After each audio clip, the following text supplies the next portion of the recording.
नमस्कार, स्वागत है आपका। आपके साथ मैं आकांक्षा राजपूत। पाकिस्तान की सीमा एक्सक्लूसिव हम आपको दिखाने जा रहे हैं और इसके लिए सीधा हम रुक करते हैं मेरे सहयोगी जेपी का। JP, over to you. शुक्रिया। नमस्ते, आपके साथ मैं हूं जयप्रकाश शर्मा। और देखिए, कहते हैं कि प्यार मोहब्बत के लिए कोई दीवार नहीं होती है, ना कोई जाति होती है, ना कोई मजहब होता है, ना कि कोई सरहद होती है और ना ही कोई देश होता है।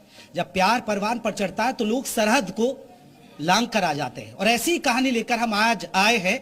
हमने भी सरहद लांगी है, स्टूडियो के से नहीं बल्कि हम एक गांव से आपके लिए एक खास बुलेटिन लेकर आए और एक ऐसी प्रेम कहानी हम दिखाने जा रहे हैं और वही प्रेम कहानी जिसकी चर्चा है आजकल सोशल मीडिया से लेकर तमाम टीवी चैनल्स पर है। तो आज हमारे साथ है सीमा हैदर जो पाकिस्तान से आई और हमारे साथ सचिन है जो ग्रेटर नोएडा के रबूपुरा के रहने वाले हैं। दोनों की कहानी क्या है सब वाकिफ है और सबसे बड़ी बात है कि सीमा हैदर जो पाकिस्तान से अपने 4 बच्चों के साथ वाया नेपाल भारत में पहुंचती है। पुलिस उन्हें गिरफ्तार कर लेती है लेकिन पुलिस उन्हें जमानत पर छोड़ देती है। उसके बाद सचिन और सीमा की प्रेम कहानी क्या है, क्यों उन्होंने इतने रिस्क लिया, इतनी परेशानी को झेलते हुए यहाँ तक कैसे पहुंची। आप दोनों का बहुत बहुत स्वागत है। सीमा जी, पहले मैं कहानी सबको पता है ज्यादातर, पहले आप अपने बारे में बताइए। आपके घर में कौन है, कौन कौन थे, पति से कैसे रिश्ता टूटा, फिर सचिन कैसे संपर्क में आए। मेरे घर में मैं गांव में रहने वाली थी। हमारा खैरपुर मीर रिंद हजाना गांव है। मेरी 3 हम बहनें हैं। सिंध इलाके में आता है? जी बिल्कुल, सिंध में है। मेरी 3 बहनें हैं, एक भैया है मेरा, मैं बीच वाली हूँ। भैया और छोटी बहन मुझसे छोटी हैं। हमारी मम्मी नहीं थी, हमारे पापा ही थे, उन्होंने पाल पोस के मैं बड़ा करा। और दिसंबर में उनकी हैदर से मेरी शादी भी उन्हीं के कारण। गुलाम हैदर के साथ आपकी शादी? जी, 2014 में हुई। किस साल में? 2014 में। 2014। और पापा के कारण हुई थी, कोई धूमधाम से नहीं हुई, बस कोर्ट के कुछ कागजों में साइन करवाया गया था मुझसे, क्योंकि कहीं मैं किसी को पसंद करती थी गांव में तो पसंद करना क्राइम माना जाता था। तो इसलिए मेरी इनसे शादी हो गई सिंपल सी। तो इनके साथ मैं रहती थी तो हमारा ज़्यादा मतलब नहीं था, क्योंकि बच्चों के कारण फिर भी मेरे पापा मुझे वापस नहीं आने देते थे। 2 बार तो हमें लड़ाई में हमें डिवोर्स भी हुआ था, फिर भी मेरे पापा ने भेज दिया कि ये डिवोर्स नहीं होता, मजबूरन। तो मुझे जाना पड़ा। डिवोर्स तो वहाँ तो क्योंकि मुस्लिम समाज में तो 3 तलाक चलता है, तो वहाँ तलाक बोलकर डिवोर्स उन्होंने दिया या आपने दिया? मैंने कभी नहीं दिया, उन्होंने दिया था।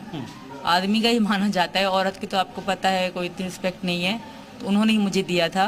फिर भी मैं उनके साथ रही क्योंकि मेरे पापा यही चाहते थे। मेरे पापा हमारे लिए सब कुछ थे। उनकी डेथ के हमारी तो 2020 में ही बातचीत चल रही थी, तो मैं आने का कभी सोच भी नहीं सकती थी कि मैं कभी अपना पापा को छोड़ूंगी, क्योंकि वो शायद ये दुख बर्दाश्त ना कर पाते। तो अचानक मेरे पापा की तबीयत खराब हो। तो गुलाम हैदर से रिश्तों में खटास क्यों आ गई? हमारी शुरू से लेकर थी, लड़ाई चलती रहती, क्योंकि ये मुझे गांव ले जाने की बात करते थे और मैं मना करती थी। और इनके परिवार वाले मेरे पास रहना चाहते थे, मैं मना करती थी कि मेरे पास ना रहे, क्योंकि मेरी बेटियां थी और वो लोग मतलब महिलाओं की ज़्यादा इज्जत नहीं करते, रिस्पेक्ट बिल्कुल भी नहीं करते थे। जैसे मैंने बताया कि काला काली, मैम पूछी काला काली क्या होता है। काली उस औरत को कहा जाता है जो किसी लड़के को पसंद करे। अब हैदर की नज़र में सचिन काला है और मैं काली हूँ और हमें मतलब उनकी इज्जत पे बात पहुंची है, तो हमें वो मारने के लिए ऐसी बातें कर रहे हैं। तो गुलाम हैदर कहाँ रहते हैं अभी? पाकिस्तान या कहीं? अरब में। सऊदी अरब। 19 से लेकर तो नौकरी के लिए गए थे वो? वहीं काम करते हैं। जी मैम। सर, सचिन से कैसे मुलाकात हुई जरा वो बताइए। हमारी पबजी से मुलाकात हुई थी सर। तब मैं अकेली रहती थी तो इनसे अच्छा लगता था बात करके। तब भी मैंने ये नहीं सोचा कि कभी मैं भारत जाऊंगी या हैदर को छोड़ूंगी, इस तरह कोई भी नहीं था। फिर भी मैं उनसे बात करती थी। मैं कहीं जाती तो वो गाली गलौज करते थे, जैसे अभी कर रहे थे लाइव भी मेरे साथ गाली बदतमीज से बात कर रहे थे, इस तरह चिल्ला पड़ते थे। तो मैं बहुत डिस्टर्ब थी उनके साथ। मैं चाहती थी कि आज मुझे इनसे जान छूट जाए, कल नया दिन होगा मेरे लिए। तो मेरी पापा की डेथ के बाद मैंने एक पल भी उनके साथ रहने का नहीं सोचा। और डिवोर्स तो उन्होंने मुझे जैसे जो फ़ोन पे भी दी थी, बहुत बदतमीजी थी। हाँ, ऐसा था कि मुझे मेरे बच्चों को खर्चा देते थे, कोई और नहीं था। मेरे पापा जब थे तो वो देते थे। तो फिर हमारी अलहदगी हो गई, हमारी बातचीत बहुत कम होने लगी इसी कारण। तो बिना वीजा आप कैसे पहुंची जरा वो बताइए दर्शकों को। सर, पहले तो मैंने यहाँ के वीज़े के लिए कोशिश करी, मुझे यहाँ का वीज़ा नहीं लगा, क्योंकि मैंने सारे डॉक्यूमेंट पासपोर्ट वगैरह सारे बनवा लिए थे। मैंने अपना छोटा सा मेरा घर था वो बेचा था मैंने। सारे कागजात बनाने के बाद मेरा पहला ही मैंने फ़ोटो खिंचवाए इंडिया के वीज़े के लिए, विदाउट मतलब दुपट्टा नहीं हो, गला दिखना चाहिए, कान दिखने चाहिए, इस तरह के। उन्होंने मुझे कहा कि आप फ़ोटो खिंचवा के एम्बेसी में जमा करवाओ। आधार कार्ड इनका मंगवाया मैंने, वहाँ कॉपी करवाई, वो भी मैंने जमा करवाने के लिए उन्होंने कहा। पर मुझे यहाँ का वीज़ा नहीं मिला, क्योंकि 100 में से 90% नहीं मिलता और 10% है कि हाँ मिल जाएगा। पर मुस्लिमों को बहुत कम वीज़ा मिलता है भारत का ना। उसके बाद क्या हुआ? उसके बाद मैं नेपाल का वीज़ा अपनाया, क्योंकि हमें मिलना था। तो इन्होंने बताया कि मतलब हम दोनों ने सर्च मारा कि नेपाल और भारत के रिलेशन अच्छे हैं, तो इन्होंने कहा मैं आ जाऊँगा, क्योंकि इनका पासपोर्ट नहीं था, वरना हम दुबई में पहली मुलाकात करते। तो ये मुझसे मिलने आप नेपाल नेपाल पहुंची फिर? हम मिले, वहीं 7 दिन साथ रहे, शादी करी हम दोनों, क्योंकि हैदर तो मेरे साथ नहीं थे तो मैं इनको ही सब कुछ मानती थी, तो हम दोनों ने करी शादी अपनी मर्जी से। एक ड्राइवर थे वहाँ पे खटमंडू के ही, बहुत अच्छे इनके दोस्त बन गए थे, उन्होंने हमारी हेल्प करी इन चीज़ों में। तो उसके बाद ये मेरे बच्चे साथ में नहीं थे, मैं अकेली आई थी तब, तो मुझे वापस जाना पड़ा बच्चों के लिए। इन्होंने भी कहा जाओ, बच्चे छोटे हैं हमारे तो उनको लेकर ही आना, क्योंकि उनका पीछे कोई भी नहीं था जो उनको पाल पोस के बड़ा करता है, कुछ भी करता, तो मुझे इनके लिए वापस जाना पड़ा। तो वहाँ जाके भी मुझे अच्छा नहीं लगता था, मैं इनके कहती मैं अभी आऊँगी। तो हम पे थोड़े पैसे कम थे, टिकट महंगी थी, डॉलर बहुत महंगा हो गया था पाकिस्तान में, तो 11 और 12 लाख से टिकट कम में मिल ना रही थी, तो हम पे 7 से 8 लाख थे, ज़्यादा पैसे नहीं थे मेरे पे।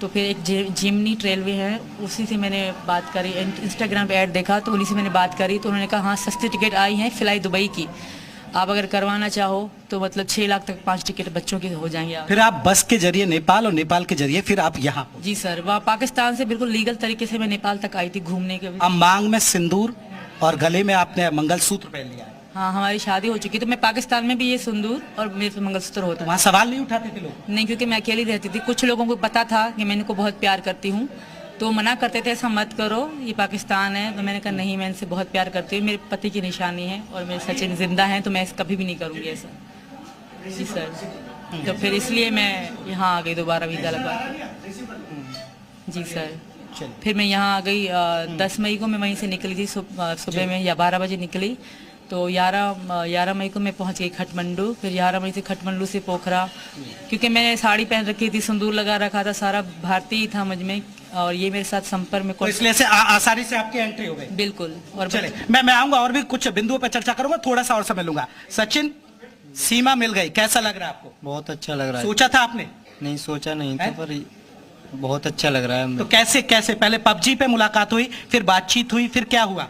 सर पहले तो पबजी पे मुलाकात हुई थी, 15-20 दिन हमारी पबजी पे बात हुई, खेलते रहे हम। उसके बाद हमारा नंबर एक्सचेंज हुआ, नंबर एक्सचेंज होने के बाद व्हाट्सएप पे बात होते होते हमें प्यार हो गया। फिर प्यार ऐसा हुआ कि मैं तेरे बगैर नहीं रह सकती, तू मेरे बगैर नहीं रह सकता। तो फिर इसने बोला कि मैं आ जाती हूँ वहाँ पर, तो मैंने बोला मैंने कि चल ठीक है आ जा तू। तो इसने बच्चों का भी मैंने कह दिया था कि मैं बच्चों को भी साथ लेकर आना, क्योंकि तेरे पीछे वहाँ ये खेली रहती थी ना सर। अब इनके 4 बच्चे हैं और आप एक दुकान चलाते हैं, तो कैसे करेंगे आप? सर वो तो हो जाएगा सब, यानी कि मैं खूब कोशिश करूँगा, ज़्यादा से ज़्यादा कमाने की कोशिश करूँगा, पर इतनी मुझे खुद पे भरोसा है कि मैं इन्हें भूखा नहीं मरने दूंगा। जी। तो देखिए, ये बड़ी दिलचस्प कहानी है, सीमा और सचिन की कहानी हम दिखा रहे हैं। सीमा हैदर जो पाकिस्तान सीमा लांघ कर यहां पहुंच गई और सारी सीमाओं को तोड़ते हुए, लेकिन एक सबसे बड़ा सवाल है, अब पाकिस्तान में यहां आप आ गई, अब मैं ये तो नहीं कहूंगा कि देखिए पाकिस्तान मुर्दाबाद, लेकिन अब तो आपको ये कहना होगा ना हिंदुस्तान जिंदाबाद। बिल्कुल, मैं कह रही हूँ हिंदुस्तान जिंदाबाद, और हिंदुस्तान जिंदाबाद था, है और हमेशा रहेगा। जी, मानते हैं हिंदुस्तान जिंदाबाद। तो कैसा लगा अब यहाँ आकर के इतना प्यार मिल रहा है आप लोगों को, कैसा लग रहा है आपको? बहुत अच्छा लग रहा है, बहुत ज़्यादा अच्छा लग रहा है यहाँ प्यार पाके, पर दुख हो रहा है मुझे पाकिस्तान की तरफ से कि वहाँ के लोग, अभी मीडिया में भी मुझे आदमी कह रहा था अब तुम गैरत बन चुकी हो, तो वो एक बार भी उन्होंने ऐसा नहीं कहा कि तुमने प्यार में किया है, हम तुम्हारी सपोर्ट करेंगे, जो वहाँ लोग मुझे धमकियां दे रहे हैं हम उनको गिरफ्तार करेंगे, उन्होंने ऐसा एक बार भी नहीं कहा। उन्होंने ऐसा कहा कि आपने गैरत का मामला है तो ऐसा सही है, आपके परिवार वाले को कुछ भी कहें, तो उन्होंने मेरी जिम्मेदारी नहीं उठाई। अभी लाइव थे, वो एंकर भी इनको कह रही थी कि आप सीमा की जिम्मेदारी उठाने के बगैर आप इनको और डरा रहे हो कि इन गैरत का मसला है, ऐसा कुछ भी नहीं है। गैरत के मसले में औरतों के आम कत्ल होते हैं सर। अच्छा, माना जाता है कि देखिए हिंदुस्तान में मुस्लिमों पर अत्याचार होते हैं, आपको लगा यहाँ ऐसा लगा? पाकिस्तान में यही फेमस करा गया कि हिंदुस्तान में यहाँ बहुत मतलब मुसलमान पे जुल्म होता है। पर मुझे जब एक दिखाते थे कॉल पे यहाँ की मस्जिद, यहाँ की सब कुछ नमाजें सब दिखाते थे ये मुझे कि ये मुल्ला है, ये मुस्लिम लड़का है, तो मुझे कभी भी नहीं लगा था। और यही कारण है कि मुझे यहाँ से बहुत प्यार था कि यार यहाँ हमारे यहाँ कैसे बोलते हैं। और मेरे पति कह रहे थे तुम पाकिस्तान का में गलत बोल रही हो, मैं गलत नहीं बोल रही, जो सच है मैं वही कह रही हूँ कि इतनी रिस्पेक्ट नहीं है। जैसे अभी यही धमकाया जा रहा है मुझे और मतलब यहाँ की हुकूमत को कि सीमा भेज दो, वरना यहाँ के मतलब जो हिंदू हैं उनके साथ ऐसा करेंगे ऐसा करेंगे। क्या वहाँ के हिंदू पाकिस्तानी नहीं है?